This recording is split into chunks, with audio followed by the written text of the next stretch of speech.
Não. Olá, colega advogado, seja bem-vindo novamente ao programa Lei e Negócios. Hoje a gente vai receber aqui a doutora Ivone Duque, especialista em Direito Digital e Bancário. Doutora Ivone, é um prazer recebê-la. Muito obrigado por ter aceitado o convite. Vai ser ótimo ouvir aqui sobre sua trajetória. Seja bem-vinda. Obrigada, eu que agradeço. Bem, minha trajetória não foi muito simples. Eu advogo desde 2007, há quase 20 anos. E eu acho que todo advogado, como todo advogado, escolheu a área de família. Foi o que aconteceu comigo, inclusive dentro da família. Foi minha primeira ação. E os colegas também questionavam, pediam ajuda. E assim eu fui, me especializei em família, primeiramente. Depois eu me especializei em trabalhista previdenciário, porque eu abri meu primeiro escritório em Você é 2015. daqui mesmo de Brasília? Sim, sou de Brasília. Só voltando um pouquinho, Tá. a minha primeira faculdade não foi direito, Olha só, foi educação física. que demais. Tentei uma vez no NB, Agora não faz, passei. fez todo sentido É, agora. tô- Aí eu falei, eu vou fazer direito. Foi bem na época que eu me casei, né, em 2000, e eu resolvi fazer direito. E eu fiquei na dúvida. Eu falei assim, meu Deus, o que eu vou fazer agora que eu me formei? Uhum. Eu vou advogar? Vou fazer concurso público? Mas mesmo estudando para concurso público, eu insisti na advocacia. Desde a época que eu tirei o AB, por isso que eu estou há muito tempo advogando, eu insisti, desisti de concurso público, porque eu vejo que a advocacia é uma área Acho que a boa. gente sempre começa estudando para concurso e tal, e vou ver que... E eu acho que isso é um erro, porque eu deveria ter iniciado já pela advocacia e não ter estudado para concurso. Assim, hoje eu vejo dessa forma, né? Mas a gente sempre começa, de fato, Brasília, né? É o capital do concurso Até público. porque, se você pensar bem e analisar, você não precisa da faculdade de Direito para fazer um concurso público. Exato. Qualquer faculdade, qualquer nível médio, não sei nem se fala nível médio hoje em dia, é fundamental, né? Mas você pode fazer concurso público, você não precisa especificamente, logicamente, assim, para delegado e algumas áreas, promotoria, juiz, que precisa realmente da formação. Mas outros concursos, como muita gente, muitos colegas meus que se formaram em direito, fizeram o concurso que nem exige a formação em direito. Não precisa ser bacharel. Enfim, então eu desisti, né, quando eu abri uma carreira solo mesmo, porque foi muito difícil achar uma parceria, um sócio, para poder montar o escritório comigo. Eu montei o escritório em 2015 sozinha. Mesmo dentro do escritório, sozinha, tentei, sociedade também não consegui, e foi na hora que eu me especializei em trabalhista previdenciário. Aí veio a reforma de 2017, de trabalhista. Não foi a mesma coisa. A reforma foi excelente, não estou questionando a reforma, foi muito bom para o empregador, mas eu perdi o encanto. E eu sempre, desde que eu me formei, eu sempre fiz parte de comissões na OAB, justamente para poder estar atualizada, ter mais contato com os outros advogados e saber exatamente o que eles estavam fazendo ali, o que eles queriam. Se era advocacia, e eu via que uns queriam advocacia, outros estavam lá, mas queriam concurso público. Então, o que eu fiz? Eu me aproximei daqueles que queriam advogar, porque é uma área extremamente excelente. Muito inteligente. Sim, sim, porque quando você se especializa, quando você entra realmente, você se insere no mundo da advocacia, você fala, para que concurso público? E vou Uhum. falar bem a verdade, você ganha mais em questão financeira e conhecimento dentro da advocacia. Aí eu não quis sair mais. Depois da reforma, igual eu falei, aí eu falei, não. Aí fechei o escritório, porque foi bem na pandemia, tentei uma sociedade e não consegui. E durante a pandemia veio essa parte que veio a facilitar a nossa vida, que foi a era digital. E a minha primeira ação em fraude bancária, essa era digital, foi em 2015. Aí me apaixonei. Que demais. Aí você se especializou em digital e Bancário. bancário. Eu gosto de destacar que eu adoro trazer para cá os advogados que são apaixonados pela profissão, porque não é, a gente está falando aqui de um percentual baixo de advogados que conseguem ser bem-sucedidos de fato, mas a gente traz aqui muitas histórias e que contam que é muito possível que dê certo, e a gente traz também estratégias de prospecção, às vezes, estratégias de empreendedorismo na advocacia. Inclusive, a gente faz parte de uma comissão na OAB de empreendedorismo jurídico, uma comissão excelente. E no intuito também do programa é isso, é trazer a história do advogado, contar como é que ele conseguiu, como é que ele fez, justamente para clarear os caminhos dos novos advogados que estão vindo, né? Como é que foi esse jogo, assim? Você primeiro foi advogado trabalhista e tal. Quais foram as estratégias que você idealizou ali para seguir em diante, assim? Como é que foi? Assim como toda área, não é fácil. Uhum. Mas o facilitador, vamos dizer assim, o que me manteve na advocacia foi a nossa casa, a OAB. Lá na OAB tem curso de atualização, você tem contato direto com o presidente da ordem, você tem contato direto com os demais advogados, com os presidentes das comissões, e você vai se atualizando. À medida que você vai se atualizando e você consegue dominar a área que você está atuando, aí você não vê mais problema em nada. Porque o cliente, ele vem naturalmente, eu mesma. Lá no escritório, eu tenho um cliente que está comigo desde a época que eu comecei a advogar. Quase 20 anos está comigo. E eu acho engraçado que é qualquer área. Tudo que acontece com ele se reporta a mim. Não, eu tenho minha advogada. Uhum. Aí, o que eu aprendi também? Nenhum advogado faz tudo. Você tem que se especializar em uma, duas áreas. Você tem que entender exatamente o que você está fazendo. Porque senão vai dar errado. Isso aí é fato. Faça parcerias. Então, o que me manteve também foi entrar nessa condição de advogada parceira e receber parceria no escritório. Estruturar o escritório, estruturar a minha carteira de cliente, nunca ter preguiça de estudar, de ler meus livros. Adoro meus livros, eu sou da antiga, adoro. Tem um arsenal muito grande. Livro físico. Adoro, adoro físico. Quer me presentear, me dá um livro, né, físico, nada digital. Mas pode ser digital também, já. Sendo da comissão digital. Comissão digital foi um facilitador. Você tem que acompanhar toda e qualquer mudança. O advogado, independente da idade, que ele está iniciando agora, ou intermediário, ou já velho de casa, ele tem que se atualizar. Senão ele vai ficar para trás. É isso que me impulsionou a permanecer e continuar sempre aprendendo. Enquanto eu advogar, eu vou ter sempre que aprender.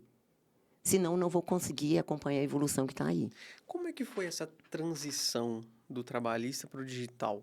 Como é que, tipo assim, seu primeiro cliente no digital, qual que foi a demanda? Foi depois da pandemia. Porque foi onde tudo... Na verdade, o digital já existia, mas as pessoas não acreditavam no digital. Não, isso vai acontecer, não. Vou colocar como exemplo a área criminal. A área criminal era uma dificuldade muito grande. Eu atuei pouco, tá? Não gostei. Era uma dificuldade muito grande você ter uma audiência virtual. Você tinha que despachar com o juiz, tinha que peticionar, enfim. Depois que veio a pandemia, isso se tornou necessário, porque não tinha como. Para não parar de vez, aí foi implantada a era digital. Foi eu que me apaixonei. Porque dentro da era digital, a matéria de prova também ela muda um pouco. Por exemplo, o golpe bancário antes era a falsificação de assinatura. Então, era difícil o advogado perder uma ação, era só pedir um grafotécnico, pronto, ganhei. Eu já ganhei ação, sim. Então, o processo era rápido, não, só quero um exame grafotécnico, já garantia o meu alvará, levantar o alvará. E hoje? A gente tem que estudar muito mais. Então, eu apaixonei porque eu gosto dessa parte investigativa. Espera aí, como é que a pessoa conseguiu os dados de uma vítima? E na nossa comissão, eles mostram isso. Então, é um facilitador para o advogado que está iniciando. Primeira coisa que eu oriento, vá, se inscreva numa comissão, faça parte de uma comissão, participe de todo o evento, seja útil lá dentro que você vai aprender. Vai ser mais fácil você manter o seu escritório, eles vão orientar em relação a isso também, e você não vai ficar se questionando por que hoje advogar. Você simplesmente só tem que escolher o seu nicho e gostar do que você faz. Então, foi isso que me levou para a digital, foi pós-pandemia realmente. Isso já acontecia antes, Mas depois que veio a pandemia, meio que forçada, né? Porque todo mundo teve que aprender, aconteceu comigo isso. A gente tem algumas atualizações, né? A gente vem evoluindo, melhor dizendo, a gente vem evoluindo no digital da seguinte forma. A gente teve o advento dos bancos digitais, né? Porque antes, de fato, era só banco físico. E aí os bancos físicos foram forçados a ter plataformas digitais também, né? E, em segundo lugar, o Pix. Pix Sim, veio depois, né? ajudou muito. Cara, como é que é isso, assim? Porque você é advogado especialista em digital e eu acho que articula muito bem, né? Entre o bancário e o digital. Porque Sim, eu acho que é exatamente isso que você faz, não é? sim, sim. E forçou muito eu estudar, porque a parte de tecnologia envolve muito. Não é, eu acho que não é a área de muito advogado, não. É a mesma coisa de fazer conta. Advogado não sabe fazer conta, a gente até brinca. E me forçou a ir para a área de tecnologia, mesmo com aquela leitura básica que já ajuda, tá? Você não precisa aprofundar, você não precisa ser um expert, mas a leitura básica mesmo, você pegar livro específico, me forçou a fazer isso para eu poder entender o que eu estava trazendo para o escritório. Porque eu fui abordada, foi até uma colega. Ivone, eu caí num golpe. Eu falei, como assim?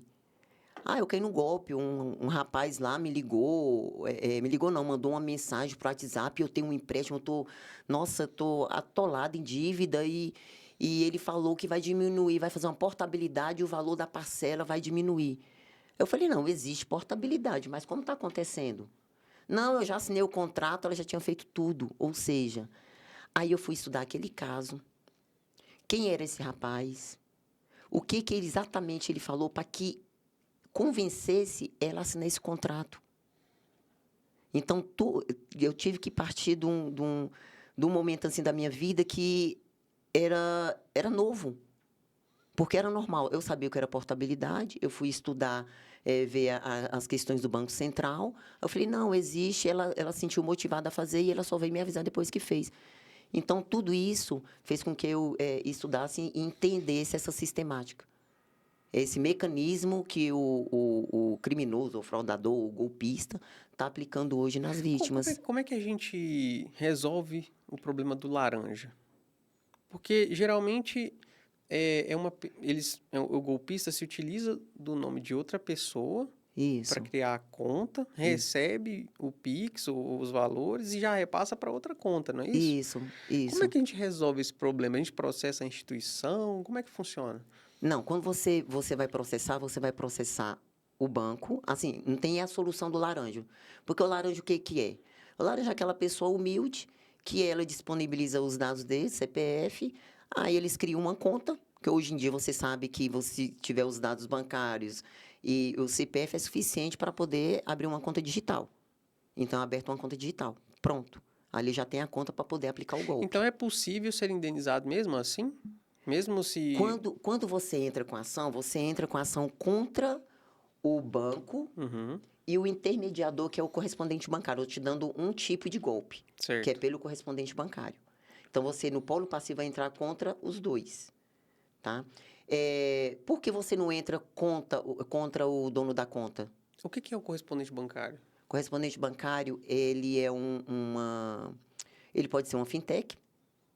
Fintech não. Ele representa o banco na contratação de empréstimos, de Ah, sim, negociações. sim, sim. Peguei. Pode ser um escritório de contabilidade, desde que ele preencha os requisitos do Banco Central, ele é registrado no Banco Central, e aí ele vai intermediar essa negociação para o banco. Ele pega a documentação da pessoa e manda para a instituição financeira. Por exemplo, vou dar como exemplo, Banco do Brasil. Eu sou uma correspondente bancária do Banco do Brasil. Pega a documentação do correntista com a proposta, envio para o banco analisa e ali ele vai homologar o contrato. Vai verificar se a documentação é válida, vai ver a situação financeira do correntista, ver se ele preenche os requisitos e fecha o contrato de mútuo. Então, eu só faço, o correspondente bancário só faz a intermediação. Voltando só um pouquinho aqui, por que Tá. você não entra contra o dono da conta? Porque quem tem que entrar contra o dono da conta, se quiser receber algum valor de volta, é o banco, com ação regressiva. Então, porque quando a gente fala da ação do golpista, a gente tem que demonstrar a falha na segurança do banco, na falha da prestação de serviço. Por isso que só entra contra os dois. E a ação regressiva, quem entra é o banco ou o correspondente que teve o prejuízo. Gente, são informações valiosíssimas. Eu estou anotando tudo aqui. E isso é importante, Vitor, porque senão você pode entrar com a ação e não ganhar. Então, você tem que saber Claro. exatamente. Por isso que eu falo, o advogado ele tem que estar inserido na OAB. Uhum. O advogado ele não precisa... porque eu só vou advogar bem se eu... eu tenho que fazer meu mestrado, eu tenho que fazer minha pós. Não. Primeiro, tenta conhecer qual é a área, exatamente qual é a carência da sua área, para você suprir e não ter falha na hora de você propor uma ação específica. Porque se você tiver falha, não só você vai perder, seu escritório vai perder. Vamos falar como escritório. Não só o escritório vai perder, a vítima vai perder também. Porque se você não conseguir reverter judicialmente a situação da vítima, mostrando que foi uma falha no mecanismo de segurança do banco, a vítima vai ter que pagar até a última parcela de um empréstimo. Eu tenho um caso no escritório que minha cliente perdeu 100 mil. Puxa vida. Então, o que o advogado tem que fazer? Estudar bem o caso, bem a matéria de prova. E onde ele vai saber disso?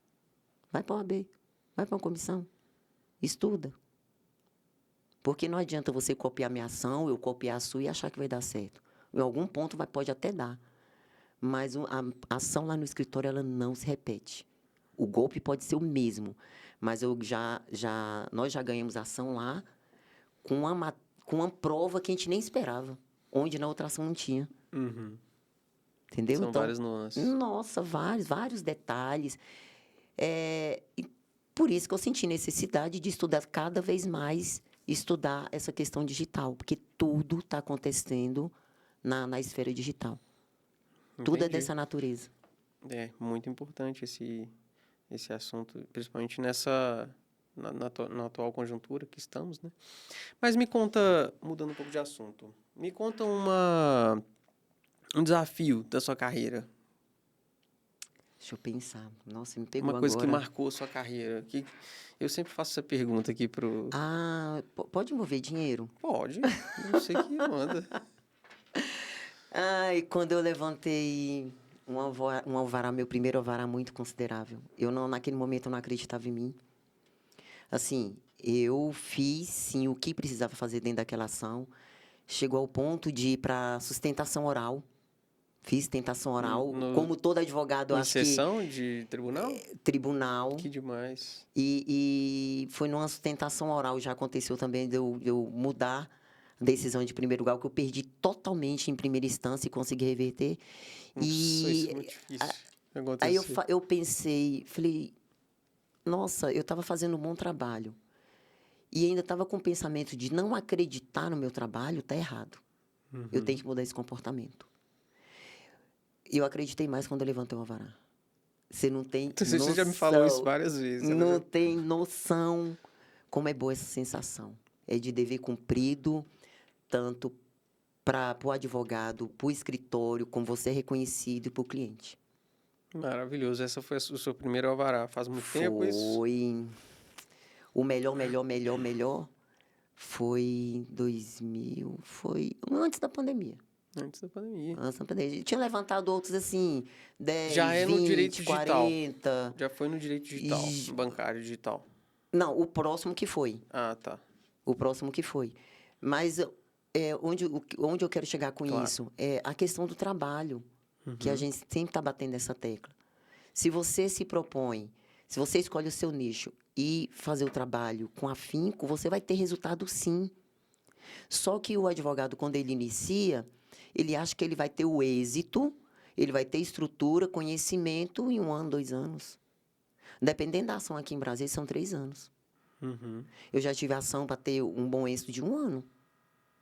E olha que aqui em Brasília é muito bom. É o melhor tribunal do país. É o melhor que tem, porque vai para Goiânia, para Goiás. Nossa Senhora. Assim, sei nem se eu posso falar isso, mas Goiás é o pior.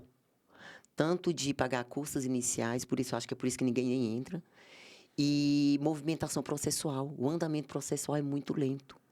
Brasília está de parabéns em todos os sentidos. Comissão, é o que mais tem comissão. Se você, vamos supor, se você for para Minas, lá eu estava pesquisando, porque eu sempre pesquiso outros estados, no máximo 20 comissões. Aqui a gente passou de 160. A maioria é ativa mesmo. Então, como não se inserir na OAB?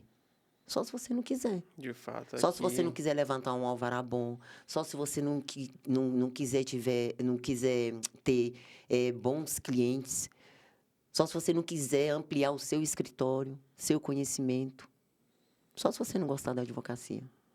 Aí eu aconselho, vai estudar para concurso.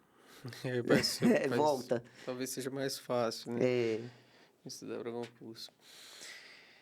É uma experiência interessante. O nosso presidente realmente tem investido muito nas comissões. Isso tem sido uma experiência positiva para a nossa carreira, né? Sim, até para os iniciantes. Como é que é o nome que eles deram? Que eles estão inserindo os advogados, que nem advogados não, nem são bacharéis ainda, são os estudantes de direito. Isso, estudante de direito. Eles estão chamando de... Não sei se você lembra o nome.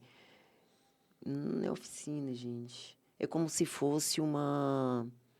Na medicina tem a residência. Certo. Na advocacia, eles criaram isso. Justamente para o estudante, ele já saber como as coisas acontecem dentro da OAB, como é que um advogado deve se comportar, como o advogado deve se estruturar para poder ter seus clientes, abrir a sua própria empresa, porque, inclusive, a OAB ela proporciona isso. Você não precisa de contador para abrir. Você pode criar o seu CNPJ dentro da OAB com todo o suporte que ela tem. Eu criei sozinho, meu. Sim, eu também. Então, você pode fazer isso. Isso vai te dar mais autoridade, vai gerar segurança com o cliente, que é extremamente importante, que é isso que o cliente precisa. Porque, da mesma forma que tem profissional que faz da maneira correta, tem que fazer errado, infelizmente. Mas a gente tem toda a ferramenta para fazer o que é correto. E crescer. E a partir do momento que a OAB inseriu e está inserindo os advogados, não só os novos, como os estudantes, vai fazer com que a pessoa que está estudando direito, ela define realmente o que ela quer. E não vai perder tempo, vamos supor, tirando uma... Porque eu vejo como perda de tempo, tá? Minha opinião. Tirar uma carteira da ordem, estudar para a ordem, e simplesmente, eu conheço vários que simplesmente não advogam, não fazem nada com a carteira. E ainda pagam anuidade. Eu também conheço muita gente assim. Pois é. Para quê?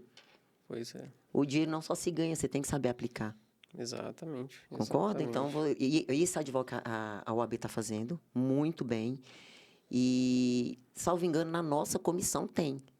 Se não é na nossa comissão, tem na comissão de bancário e estudante. Comissão de bancário já tem, estudante de direito. Demais. Já participando. Demais. Doutora Ivone, eu gosto de trazer também uma outra pergunta, já caminhando para o final, que é... Bem, eu me formei em 2015, né? Peguei a OAB em 2015. E nessa época ainda... na minha época de estágio também eu observava que os advogados buscavam os clientes por meio de placa nos escritórios, que não podia, né? Não pode até hoje, sim, mas assim, era um boca a boca, era uma visualização de uma placa. E agora com o digital, a gente tem aqui o tráfego orgânico, sim, e o tráfego pago, né? Você já utiliza essas ferramentas? Como é que o cliente bate na sua porta? Como é que se deu isso assim na sua carreira? Como é que funciona lidar e conseguir clientes? Acho que essa é uma pergunta boa. Foi uma pergunta excelente. Esse tráfego pago, ele veio agora para mim. Tá? Eu tive que fazer isso, mas quando eu iniciei, meu pai, quando era vivo, ele fazia muito isso. Minha filha é advogada. Minha filha é advogada. Demais. E as pessoas começaram a acreditar, não. Ou pagar até mais barato, porque tem esse problema também. De cobrar o mais barato quando você está iniciando. Que não pode, que eu aconselho nenhum advogado fazer isso. É pegar a tabela da ordem, por isso que existe a tabela da OAB. E o ponto de partida ser aquilo ali. Mas, enfim, e era indicação. Ai, vão estar advogando, nossa, e vão tirar o AB, que legal, vamos lá. Tem pessoas que permanecem comigo até hoje e tem pessoas que já se foram. Só era aquele fato ali que foi resolvido e pronto. E assim iniciou. Depois, eu vou colocar mais uma vez, depois da pandemia, aí vieram as mudanças. Muito rápido, muito rápido, muito rápido. E eu estou me inserindo aos poucos. O tráfego pago é um deles. É um deles. Justamente para as pessoas conhecerem mais o meu trabalho. Sentirem mais confiança. E isso está sendo assim bem desafiador para mim, que eu estou achando bem ótimo na minha profissão, que eu quase não fazia o que eu fazia de gravar vídeo, é só se fosse uma ostentação oral, que eu sempre fiz. E só. Nunca tive a preocupação de gravar um vídeo, de dar uma aula, coisa que hoje acontece com um advogado, um bacharel, que ele tem como é que eu vou dizer, uma experiência, ele demonstra uma experiência até maior do que a minha. Eu bato palmas para esse profissional. Aquele ali, realmente, ele tem o dom. Então, eu me inseri agora. E está sendo meu desafio. E tem sido... Está sendo ótimo. Maravilha. Não, e Se posicionar na rede. Sim, claro, claro. O meu cliente que quer me conhecer vai na minha rede social. Eu tenho tanto particular como profissional. Quem quiser me conhecer está lá. Não escondo nada. Confiou no meu trabalho? Pode me procurar. Excelente. E assim, tem que ser comigo, contigo e qualquer profissional que esteja não na dá área. para fugir do... Não dá, tem que acompanhar. Gente, tem que acompanhar, porque se não acompanhar, você não consegue alcançar, você não consegue dar um resultado bom para o seu cliente. Tem que acompanhar. Até a própria jurisprudência, né? Imagina se eu me acho antiga na advocacia, os desembargadores, tendo que acompanhar tudo isso. Exatamente. Então, Eu advogo contra um determinado advogado que ele não sabe colocar a nota de rodapé, né? E aí você fica, poxa vida, né? Como as pessoas realmente têm essa dificuldade com o digital e como o mercado está engolindo essas pessoas, né? Mas tudo na nossa vida, se o profissional colocar isso em prática, tudo na nossa vida é aprendizado. Você não nasceu andando de bicicleta. Você teve que andar, você teve que cair, você teve que ter constância. A advocacia, desculpa a comparação, mas é a mesma coisa. Você tem que aprender a mexer com o PJE, que é o nosso sistema aqui, de vários estados. Você precisa saber como estruturar uma petição. Você precisa saber, se você for despachar com um juiz, com um desembargador, com um ministro, você tem que saber ter postura e saber o que você vai falar também. Então, você vai ter que ter conhecimento do assunto. Então, tudo isso que é igual um processo, são fases. Então, você vai ter que você tem que ter paciência para passar por cada fase. Chega uma hora, é igual andar de bicicleta, vamos voltar. Você anda, você nem se preocupa com a bicicleta mais, você começa a olhar a paisagem. E isso acontece na advocacia. Você começa a olhar seus processos e fala, a solução está aqui. Eu vejo muito o colega mais antigo, às vezes, cria um bloqueio, né? Na cabeça, assim, eu já sou antigo, eu não vou aprender isso, eu não vou... Está errado. Está errado. Porque o processo dele só vai funcionar se ele for para a digital. Só. Ele tem que se esforçar, né, para aprender e acreditar. Você já me falou isso várias vezes. Eu relutei sobre acreditar naquilo que Isso. você está fazendo, né? Essa foi uma das primeiras lições na minha advocacia também, porque quando eu me formei, quando eu me tornei advogado, muita gente se tornava, tirava o OAB, né? Mas não se via como advogado. E eu queria falar para todo mundo, olha, eu sou advogado, eu resolvo isso aqui, né? E, sei lá, com o passar aí do tempo, talvez eu tenha perdido um pouco, mas aí eu conheci a doutora Ivone e ela é super ativa e super positiva, e não, que eu vou conseguir, que eu vou fazer, e essa é uma lição para mim, que estou compartilhando aqui, mas é legal demais observar isso na sua atuação, acreditar mesmo no que você faz. Quando a gente... Vamos colocar quando a gente estava na faculdade. Para fazer um bom trabalho, você não tinha que estruturar, estudar, apresentar, e às vezes até virava prova. É a mesma coisa na advocacia. Se você achar que você não vai ter que estudar, estruturar, fazer todo esse trâmite, e achar que vai ter um bom resultado, não vai. Então, para os colegas que querem advogar realmente, só vão conseguir chegar a esse nível se não tiver preguiça. A verdade é essa.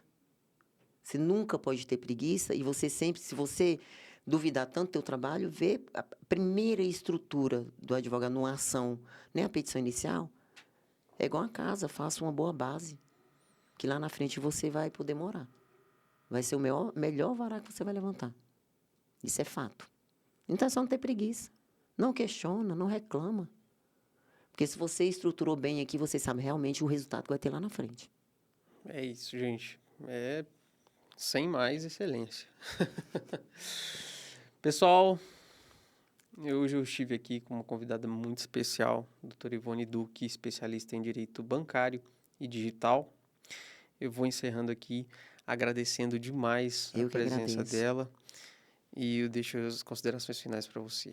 Bem, eu quero, assim, de coração agradecer mesmo, poder compartilhar poucas coisas, né? Assim, fazer um resumo da minha vida, mas que fez um diferencial hoje, principalmente hoje, na advocacia, de ter escolhido o meu nicho, não reclamo de tudo que eu passei por dificuldade sim, e hoje eu não posso reclamar não. Hoje eu amo, assim, de paixão o que eu faço.